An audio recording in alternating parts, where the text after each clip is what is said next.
Kinumpirma ng dating kalihim ng Department of Agriculture na ang mga nalulumang bigas ng National Food Authority ang ibinagsak presyo na 20 pesos kada kilo. Sa panayam ng programang Ano sa Palagay Nyo kay dating Agriculture Secretary at Pangulo ng Federation of Free Farmers, Leonardo Montemayor, sinabi nito na ang mga ibebenta sa bagsak presyo ay mga nalulumang NFA rice na nasa 380,000 metric tons upang magkaroon ng space sa mga bodega ng para sa bagong ani ng bigas. Gayunman, maaaring hindi na masarap, subalit fit for consumption pa ang mga ito dahil noong isang taon lamang binili. Tama po yun. In fact, ito po yung mga nabili na palay ng NFA last year pa. Okay. Mas mahal pa yung bili ng NFA last year eh. Opo, na palay.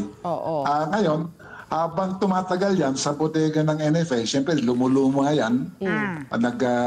Yung ibang palay dyan, hindi na maganda yung itsura, maaaring hindi na masarap kainin. So, the sooner the NFA can unload these old stocks, the better.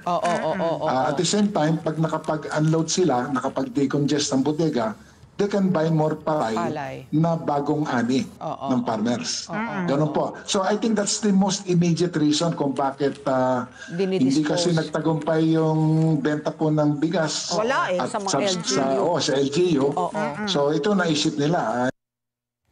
Naniniwala rin ang dating DA official na dapat inagapan ang mga decongestion sa mga bodega, lalo na't nasa 380,000 metrikong tonelada ang dapat ma-dispose, habang ang Visayas region ang makikinabang sa nasabing bagsak presyo ng bigas. Habang tumatagal, lalo na kung magtatama na naman to sa panahon ng harvest, hindi po magandang epekto po nito. Actually, tama po kayo. Ito sanang pag-decongest ng bodega ng NFA, dapat ginawa pa ito last year na. Kasi naalala ko nung nasa DA ako noon, tsaka chairman din ako ng NFA Council, no?